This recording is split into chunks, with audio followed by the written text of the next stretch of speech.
इस क्वेश्चन को देखिए, question number 11। Find the equation of plane through the line of intersection of the planes x plus y plus z बराबर 1 and 2x plus 3y plus 4z बराबर 5 which is perpendicular to the plane x minus y plus z बराबर 0। देखो इसमें क्या खास दे दिया, पहले question को समझो। इंटरेस्टिंग क्वेश्चन है। इस बार वो ये नहीं बोला कि 1 1 1 से पास करेगा, जैसे क्वेश्चन पहले पढ़ो तब समझ में आएगा। कह रहा कि find the equation of plane through the intersection of planes this and this. तो दो प्लेन के इंटरसेक्शन से पास करता हुआ, ये एक प्लेन ये एक प्लेन, ये इंटरसेक्शन हो गया। इंटरसेक्शन से पास करता हुआ इनफाइनाइट प्लेन है, ये सारे पेज प्लेन है। अब इस प्लेन से पास करता हुआ प्लेन तो है ही, लेकिन इस प्लेन से इंटरसेक्शन से पास करता हुआ तो इनफाइनाइट प्लेन है। उस इनफाइनाइट प्लेन में उन्होंने यूनिक कैसे बनाया उस प्लेन को?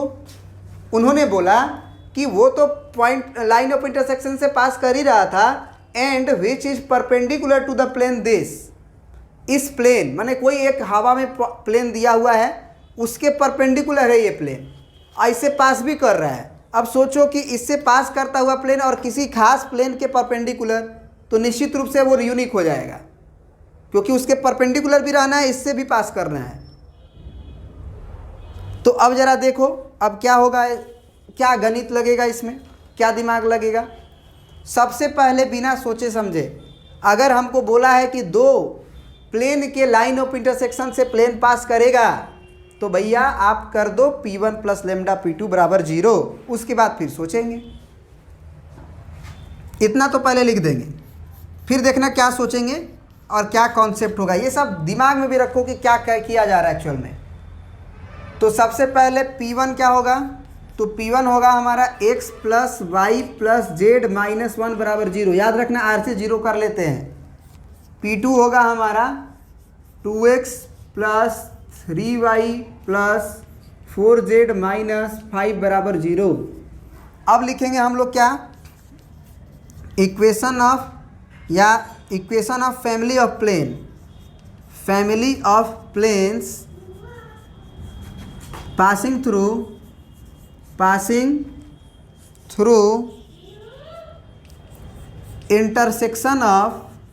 इंटरसेक्शन ऑफ P1 बराबर 0 एंड P2 बराबर 0 is given by P1 plus lambda P2 बराबर 0। तो भैया आप P1 क्या है हमारा, तो P1 है हमारा ये x plus y plus z minus 1। तो x plus y plus z minus 1 plus lambda times of P2 क्या है 2x plus 3y plus 4z, 2x plus 3y plus 4z minus 5 बराबर 0। ये हो गया। अब देखो यहाँ पे सोचने वाली क्या बात है कि ये जो प्लेन आया है वो हमारा प्लेन किसी पॉइंट से पास नहीं कर रहा है। अब वो प्लेन हमारे इस प्लेन के परपेंडिकुलर है। अब दो प्लेन परपेंडिकुलर होगा तो लेमडा यूनिक हो जाएगा। तो लेमडा के यूनिक होने के लिए दोनों प्लेन अगर आपस में परपेंडिकुलर है तो ऐसे हुआ होगा, एक प्लेन ऐसे हुआ होगा, एक प्लेन ऐसे। अब देखो अगर दोनों प्लेन परपेंडिकुलर है तो दोनों का नॉर्मल, इस प्लेन का भी नॉर्मल जो निकलेगा इस प्लेन का भी जो नॉर्मल निकलेगा वो टकराएगा, परपेंडिकुलर वो भी होगा। तो हम कहेंगे कि भैया अगर हमारा प्लेन इस प्लेन के परपेंडिकुलर है तो दोनों के प्लेन के नॉर्मल्स भी परपेंडिकुलर होंगे। इस प्रकार A1 A2 plus B1 B2 plus C1 C2 बराबर 0 करके लेमडा को स्पेशल बना देंगे। लेमडा के इस स्पेशल वैल्यू से वो प्लेन परपेंडिकुलर वाला आएगा। तो सबसे पहले A1 A2 B1 B2 C1 C2 जब करते हैं तो उसमें तो मान लो ये A1 A2 A1 B1 C1 है, लेकिन यहाँ पे आप A1 को 1 और B1 को 1 और C1 को 1 नहीं कर सकते हो। यहाँ पे एक्चुअल में x का कोफिशिएंट यहाँ भी है और यहाँ भी है, y का कोफिशिएंट यहाँ भी है, यहाँ भी है, z का कोफिशिएंट यहाँ भी है, यहाँ भी है। तो सबसे पहले आप उसको सिंप्लीफाई करके केवल plane A1x plus B1y plus C1z plus d के फॉर्म में लाइए। तो कैसे होगा वो, तो यहाँ से x वाला और यहाँ से x वाला एक साथ करिए, तो x को आप कॉमन ही रखिए। तो यहाँ से आएगा 1 और यहाँ से आएगा 2 लेमडा इनटू का x, तो देखो यहाँ से x आ जाएगा, यहाँ से 2 लेमडा x आ जाएगा, आ रहा है। यहाँ y है, यहाँ y है, यहाँ पे 3 लेमडा y आएगा, तो y को कॉमन कर ले, तो 1 plus 3 lambda into y common. फिर यहाँ भी z है और यहाँ भी z है, तो यहाँ से 4 लेमडा आएगा, यहाँ से 1, तो यानी कि 1 प्लस 4 लेमडा इंटू z, और फिर माइनस का 1 और यहाँ से माइनस का 5 लेमडा बराबर 0। क्या ये वाला बात समझ में आया कि कैसे हम लोग x का कोफिशिएंट में केवल सारा x को एक साथ कर लिए, सारा y को एक साथ, सारा z को एक साथ। नाउ लिखेंगे, now this plane is perpendicular to plane x minus y, यहाँ पे कहाँ दिया, x minus y plus z बराबर 0। Hence DRS of normals is also perpendicular, या R लिखना, R also perpendicular, hence A1 A2 plus B1 B2 plus C1 C2 बराबर 0। तो ज़रा बताओ अब क्या लिखें आगे, इसको मिटाते हैं फिर बताते हैं ना। चलो अब बताओ क्या होगा। यही ना मेरा प्लेन था जिसके परपेंडिकुलर था, ये A1 होगा, A2 का वैल्यू आप 1 मान लो, ये B1 होगा, B2 का वैल्यू -1 मान लो, C1 आपका ये होगा और C2 का वैल्यू आप 1 मान लो। तो क्या लिखेंगे अब हम लोग कि 1 प्लस 2 लेमडा इंटू 1, फिर प्लस 1 प्लस 3 लेमडा इंटू का -1 और प्लस 1 प्लस 4 लेमडा इंटू का 1 बराबर 0। क्या ये लाइन समझ में आया?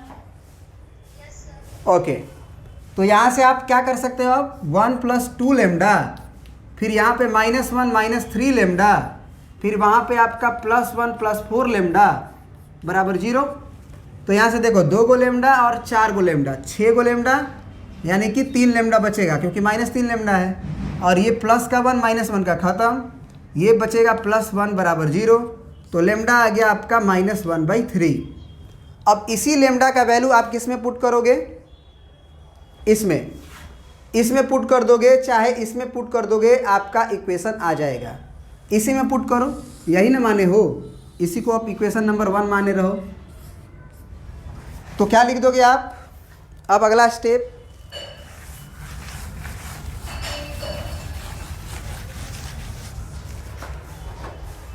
कि now put the value of lambda in equation 1 to get required plane, है ना। तो रिक्वायर्ड प्लेन क्या आ जाएगा, ये बात लिख लेना तुम। तो रिक्वायर्ड प्लेन क्या आ जाएगा हमारा, x + y + z -1 plus lambda के जगह पे -1/3 और इनटू में हो जाएगा 2x + 3y + 4z -5 बराबर 0। अब एलसीएम लेंगे तो आएगा 3x और यहाँ से -2x, कर लो, डायरेक्ट करेंगे कंफ्यूज हो जाओगे। 3y + 3z -3, यहाँ से माइनस का 2x माइनस का 3y माइनस का 4z और माइनस +5 बराबर 0। यहाँ से 3x में से 2x घटा x, यहाँ से 3y में से 3y, कहानी ख़त्म।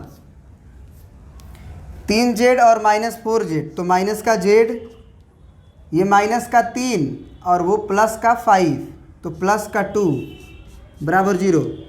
क्या ये तुम्हारा प्लेन का इक्वेशन आया है, देखो तो,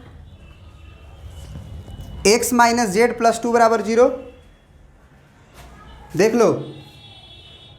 तो बिल्कुल इतना ही आया है, तो आप समझ गए, कोई डाउट है? चलिए अब अगला क्वेश्चन आप बनाना 12, 13, 14, तो पूछ लेना उसमें से। ओके, आज इतना ही, थैंक यू।